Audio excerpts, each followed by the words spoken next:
매주 토요일 저녁 8시 35분, 행운의 주인공이 탄생합니다. 바로 인생 역전의 기회로 여겨지는 로또인데요. 로또 1등에 당첨될 확률은 무려 814만 5060분의 1. 그런데도 이상하게 로또 판매량은 매년 최고치를 찍고 있습니다.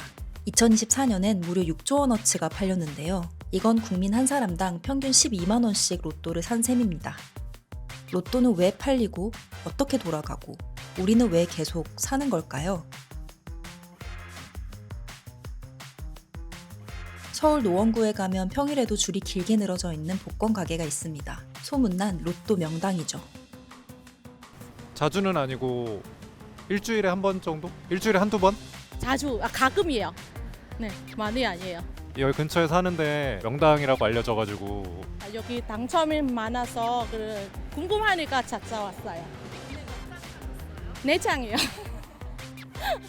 로또 명당에서 로또를 사면 당첨 확률이 올라갈까요? 로또 사장님도 로또를 살까요? 이 궁금증에서 출발해 전국의 로또 명당 100곳을 직접 돌아다니면서 영상을 찍은 한 유튜버가 있습니다. 저는 지금부터 전국의 로또 명당 100곳에서 복권을 사보겠습니다. 안녕하세요. 자동 5,000원이에요? 여기만 진짜 사람들이 계속 왔다 갔다 해요. 2등 당첨, 2등 당첨. 1등 5번, 1등 52번. 사실은 원래 사전에 제가 기획하기 전에 매주 이제 인터넷 복권을 5,000원씩 구매를 했었어요. 오프라인 로또 명당에서만 사보면은 아무리 못해도 3등 정도는 있지 않겠나. 솔직히 2등도 좀 9위 복권방이면 번호가 느낌이 좋을 것 같은데 1등의 기운으로 꼭 당첨되기를. 50개, 총 49장입니다. 제가 사실 딱 각 명당마다 5,000원씩만 사기로 제 마음속으로 처음부터 이 영상 기획할 때도 이제 약속을 했거든요. 근데 베스트 이제 10에 들어가는 명당에서는 제가 만 원씩 더 샀어요. 근데 딱 당첨 결과를 보자마자 이거 아닌데 이거 거의 뭐 수익률이 98% 정도에 마이너스 98%입니다. 마이너스 98% 손해를 입었으니까. 로또 사장님 입장은 어떨까요? 사장님 입장에서는 로또를 사는 것보다 파는 게 더 이익입니다. 내가 산 1,000원짜리 복권 한 장을 쪼개면 당첨금으로 500원, 복권 기금으로 420원, 나머지는 운영비와 수수료로 돌아갑니다. 나머지 80원이 운영비와 판매점 수수료인데요. 이때 복권 가게 사장님은 판매액의 5.5%, 그러니까 1,000원짜리 복권 한 장당 55원을 가져갑니다. 그런데 판매점마다 수익 편차가 꽤 큽니다. 어떤 입지에 있는지, 얼마나 많이 파는지에 따라 수입이 크게 달라지거든요.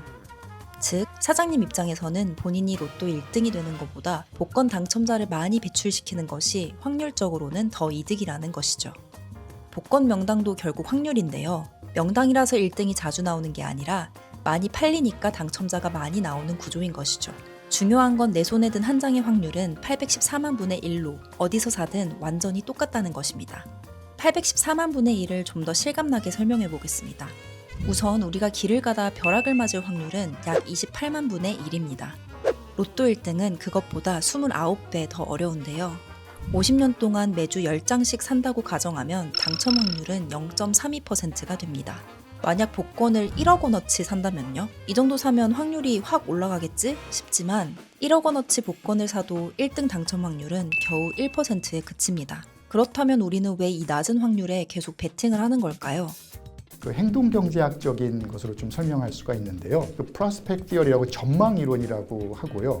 실제로 객관적으로는 낮은 확률인데도 불구하고 거기에 대해서 상당히 큰 가능성을 이렇게 부여한다라는 거죠. 우리나라는 사람들은 이제 전통적으로 이렇게 어떤 뭐 풍수지리나 어떤 뭐 명당에 대한 그런 개념들이 있잖아요. 그게 뭐 사실 과학적으로 설명 안 되더라도 그런 거에 대한 이제 별도의 기대감들이 이제 그런 반영되는 그런 측면들이 있죠. 그런데 사람들이 이 낮은 확률의 지갑을 여는 건 어제 오늘 일은 아닙니다. 복권의 역사는 약 16세기 유럽까지 거슬러 올라가는데요. 이 당시 유럽 각국은 복권 제도를 국가 사업에 이용하기 시작했습니다. 독일에서는 복권 수익으로 쾰른 대성당을 재건했고 영국은 미국 식민지 개발에 열을 올렸죠. 국가가 세금 대신 복권을 팔아 재정을 충당하고 국가 사업에 이용하는 것은 이때부터 본격적으로 시작됐습니다. 한국도 마찬가지였습니다. 우리나라에서도 이게 47년도에 그 런던 올림픽을 후원하기 위한 어떤 후원권이라는 그런 명목으로 발행이 됐고, 사실 이제 그 기금을 모아서 이제 뭐 올림픽 후원도 하지만 실제로 이런 어떤 당첨금에 대한 기대를 가지고 그 약정된 금액을 돌려주게 되는 이제 그런 이제 사업을 시작하게 된 것이죠. 세금도 자원도 부족했던 시절 국가가 찾은 방법이 바로 복권이었던 겁니다. 이재민 구호를 위한 후생 목표, 전쟁 복구를 위한 애국 복권, 그리고 1969년 저소득층과 국가유공자 주거 지원을 위한 주택 복권이 발행되기 시작하면서 한국에서도 정기적으로 복권이 발행되는 시대가 열렸습니다. 복권을 산 많은 사람들이 뭐 TV 앞에 모여 앉아서 이 복권 당첨 결과를 지켜보던 어떤 회전판을 가지고 화살을 쏴서 맞추는, 번호를 맞추는 이제 그런 방식이었죠. 네. 그러다 2002년 완전히 새로운 상품이 등장합니다. 바로 로또입니다. 로또가 처음 나온 2002년, 이때의 연간 판매액은 208억 원에 불과했습니다. 그런데 이듬해 2003년에는 연간 판매액이 3조 8천억 원으로 훌쩍 뛰었습니다. 1등 당첨액이 2월을 거듭하다 400억까지 불어났거든요. 전국이 들썩인 거죠. 이후 사행성 논란으로 정부가 2월 횟수를 줄이고 가격도 2,000원에서 1,000원으로 내리자 판매액은 다시 2조 원대로 떨어졌습니다. 하지만 그 뒤로 꾸준히 올라서 2019년에는 약 4조, 2021년에는 5조, 그리고 2025년에는 6조 2천억 원, 역대 최대 판매액을 갱신했습니다. 그래서 2025년 작년도에 6조 한 2천억 원 정도가 이 복권으로 판매가 됐다는 겁니다. 이 정도 규모라고 하면 사실 우리나라의 뭐 대표적인 그런 광역자치단체의 1년 연간 예산하고 거의 맞먹는 정도의 규모거든요. 상당히 큰 금액이라고 할 수 있죠. 어떻게 보면 이제 경제 상황이 좋을 때보다도 불황이거나 경제적인 여건이 어려울 때 오히려 이런 그 복권 당첨금에 대한 어떤 기대 심리는 더 좀 커질 수 있다라고 볼 수 있거든요. 그래서 우리는 여전히 이번 주에도 로또를 삽니다. 이번 주의 주인공은 내가 될 거라는 기대를 안고서 말이죠. 행복한 상상을 한번 해보겠습니다. 축하합니다. 당첨되셨습니다. 그런데 말이죠. 만약 로또 1등과 연금 복권 1등 중 하나를 선택할 수 있다면 당신은 무엇을 선택하실 건가요? 저 진짜 많이 상상했거든요. 저는 사실 돈 공부를 많이 한 편이잖아요. 근데도 저는 무조건 연금 복권이에요. 뭐 저보고 선택하라고 하면 저도 그냥 한꺼번에 다 제가 통제를 잘하고 쓸 테니까 다 받는다고 할 것 같아요. 두 사람의 의견은 갈렸지만 공통점이 있었습니다. 바로 돈만 봤을 땐 로또 1등이 훨씬 유리하다는 거였는데요. 그 화폐의 시간 가치라고 해서 지금 현재 내 수중에 있는 100만 원과 1년 후에 내가 가지고 있게 될 100만 원은 그 가치는 다르다는 것이죠. 20억 그리고 연금 복권 월 700. 이거 다 실수령으로 계산을 하면 3억 초과하는 금액에 대해서는 33%를 떼고 줘요. 실제로 내가 받는 건 13억 7천만 원 정도. 연금 복권 같은 경우에도 그래서 세금 떼고 나면 약 540만 원 정도. 재무 설계, 그러니까 돈만 집중해서 본다면 목돈을 받는 게 훨씬 유리해요. 같은 돈이 있어도 이걸 얼마의 시간 동안 굴리느냐가 굉장히 중요한데, 하지만 문제는 인간은 돈 앞에서 이성적이지만은 않다는 겁니다. 그 대기업 다닌 김 부장 이야기 있잖아요. 그분도 은퇴 자금 수령하고 나서 잘못된 선택을 하는 게 이제 중간부터 나오잖아요. 그게 우리네 평균적인 삶의 모습이거든요. 실제로 은퇴 자금 수령하셔가지고 잘 굴리시는 분들 많지 않아요.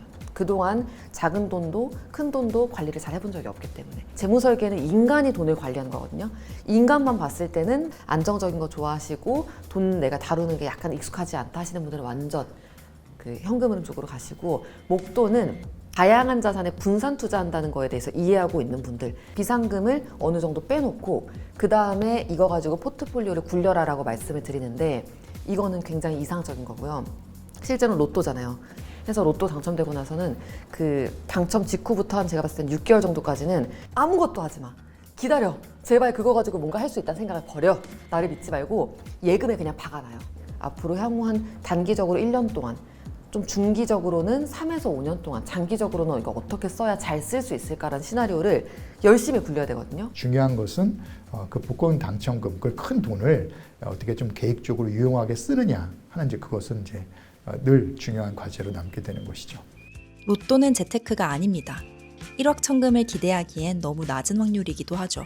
하지만 당첨을 기다리는 일주일간의 행복한 상상은 삶의 원동력이 될지도 모릅니다. 1등이요? 1등은 그 전체 유튜브 콘텐츠를 제작하는 회사를 운영하는데, 저는 회사 건물부터 사고 싶고요. 저뿐만 아니라 이제 같이 영상 만드는 직원들 제일 갖고 싶은 약간 최신 IT 기기 한번 싹 돌리고. 저희 당첨되면은 우리 신랑한테 그 아파트 하나 선물 사고 싶은데요. 그리고 어른 사람들이 아니면 애기들 양요원에게 할 거예요. 그래야 저의 꿈은 되고 싶은데요. 네. 그리고 그 상상이 구체적일수록 나도 몰랐던 나의 금융 성향이 드러나기도 합니다. 한 번에 목돈을 받아서 굴릴지 아니면 매달 안정적으로 돈을 받을지 그 선택 안에는 내가 돈을 어떻게 다루는 사람인지가 담겨 있거든요. 그리고 그 돈으로 결국 무엇을 하고 싶은지를 따라가다 보면 내가 가장 소중하게 여기는 게 무엇인지가 보입니다. 여러분은 어떤 삶을 꿈꾸고 계신가요?